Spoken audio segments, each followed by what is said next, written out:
Benny. Great to be here. Now, welcome back. Yes. You look great. Thank you. You look like your character from the movie. Yes. Well, it's funny because I always see people come on the show. Yeah. And I think, like, who are they? You know, what are they doing on there? And I thought I'd just make it a little bit easier for people and just be like, this is who I am in the movie. So now... You actually did it. Thank you very much. I appreciate you doing this. I appreciate that. It's a great look. Oh, I love it. It's kind of dangerous. You feel really... You get it, just like there's something that happens. Are you scared to get rid of the look? I am a little bit, but I have to. I was told. Your wife? Yeah, my wife said as soon as this is over, you're shaving. It's like, but it's such a great look, though. It's kind of a goatee, but then it's a half. It's like the goatee. It's trying, and there's like some kind of like Roundup up there that prevents it from Roundup. Yeah. But you had this look while you were doing this film. You're also directing The Smashing Machine. Yes, that's So basically, while I was editing the movie, while I was making the movie, Sandler called me to say, like, hey, do you want to do Happy Gilmore 2? And I'm like, yes. I have no idea what you're asking me, but I want to do it. And then I had to figure out how to make it work, so I'm editing the project like this. And I look like this, and then I had to go out to London. Oh, yes. So This is you directing. as Frank Manatee. Frank Manatee is your name. Yes.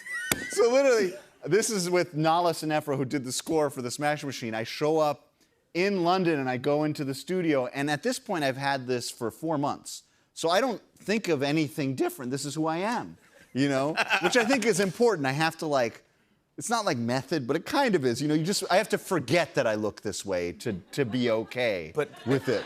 So in that sense, I go in and I start telling everyone, like, okay, so this is what we're gonna do with this, and and then when this happens, it's really emotional, and I guess they just kind of forgot. They're like, look at you. How do I take you serious at all? Yeah. What do your kids think? At first, they kind of look at me like, what's wrong with you? And then they get used to it, because it's for a while that I kind of have to look this way. So eventually they get used to it, and then when it's gone, they're like, oh yeah, that's what you look like. So. You didn't have this look when you were directing Dwayne, did you? No, I did not. Yeah, I drew the line there. Yeah, you got to come back for that too. Oh, that would be amazing. I'd love the Smashing Machine. The Smashing Machine, yeah. Based on a real fighter, Mark Kerr, and Dwayne is just he's next level, right? Unbelievable. It was the best, yeah. I know you worked with you directed Sandler. Yes. In Uncut Gems. And did you know then that he was going to ask you to be in Happy Gilmore 2? I didn't know he was going to ever make Happy Gilmore 2, because Happy Gilmore was like my favorite movie of like. Yeah, I could close my eyes A to Z. I could watch the movie right now. That's how many times I've seen it. And it was like just the chance to be a part of it. I was like, this is. I had no idea that ever in my life I would be like the bad guy in a Happy Gilmore movie. Come on. Yeah, right. You get that. Yeah, like this is insane. So, I was doing some research and learning more about you for this appearance, and I read somewhere that you actually wanted to be a physicist? That's right.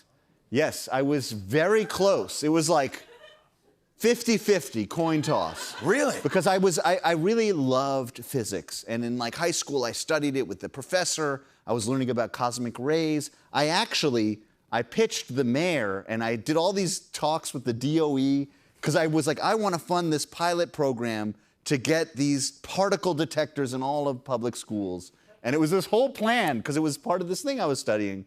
And what I realized, though, is I kind of loved the story behind the physics instead of the physics. You know, and like, so I got to really enjoy explaining these concepts to people, and that's kind of where I saw the connection to filmmaking. And then it was like I was trying to do something with it, but it never happened. But who knows? That's what particles? So cosmic rays are these things that enter. There's these. I'm going to do it right now. I love this. I love this. I love this. I absolutely love this. Literally. So cosmic rays are these high energy particles that are rushing through the universe everywhere. They're passing through us as we speak. And so when one enters the atmosphere, it breaks up into two. Those two break up into two, and so on and so forth. So you have this huge shower of particles that happens from that original particle. And if you set up detectors all over the city, and they're pretty cheap, you can kind of build them. I was like working with this physicist from Rochester who had built an MIT. They built these little detectors, and you put them in the schools, and then if they all get hit at a specific time, because they're moving at the speed of light, you know that you can then work backwards to the original particle and find out that there was an event, a specific cosmic ray hit, and you can kind of backtrack it. Oh, these all hit at 1127.224. Yeah. And it was like, wow. Anyway. Wow. It's just... Impressive. Yeah, and it's like, and there's humor in physics. I was into dark matter. You know, there's WIMPs and machos, and the WIMPs are the really small dark matter. I didn't know that. And the machos are the big, strong dark matter. I love you went from that to like, playing Frank Manatee. Yeah. Congratulations. This is amazing. Yeah, the comedy, the puns. Yes. I'm all about it.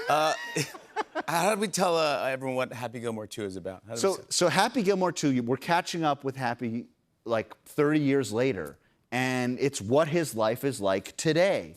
And you're just kind of trying to see him get by, and my character wants to include Happy in his league because he is so inspired by Happy's kind of rambunctious, like, that kind of like stick it to the man behavior that he belongs in this maxi league. Because my guy has never touched a golf club in his life. He's a disruptor, and he thinks he knows how to make golf better. And so that's it. So he basically starts this brand new league, tries to recruit Happy, and then doesn't quite work out. So they end up going head to head, and there's like there's a kind of a war between them. It's fantastic. Yeah. It's so funny. It was so much fun. Everybody scores too, but you're great in it. Thank you. Did you learn how to golf at all? I did not. Okay. And I actually was like, I kind of put it into like, oh, this is character development, because it was just like, it was better that Frank was the worst golfer. Yeah. You know. Yeah. So. He's so out of it. He starts the league and he doesn't have golf. any idea what it is, how to do it. It's great. I want to show everyone a clip. Here's Benny Safdie in Happy Gilmore 2. Take a look at this. Why is golf so boring and dumb? Golf was invented like 800 years ago, something like that. I thought about it and I was like, wait, if society could change, how come the rules of golf have stayed the same? And that's why I created Maxi. That's deep. Yeah. Yeah. There you go. That is deep. Yeah. Very deep. Thank you for staying in character for us. I appreciate it. Benny Safdie, everyone. Happy Gilmore 2 is streaming now on Netflix. More Tonight Show after the break. Stick around, everybody.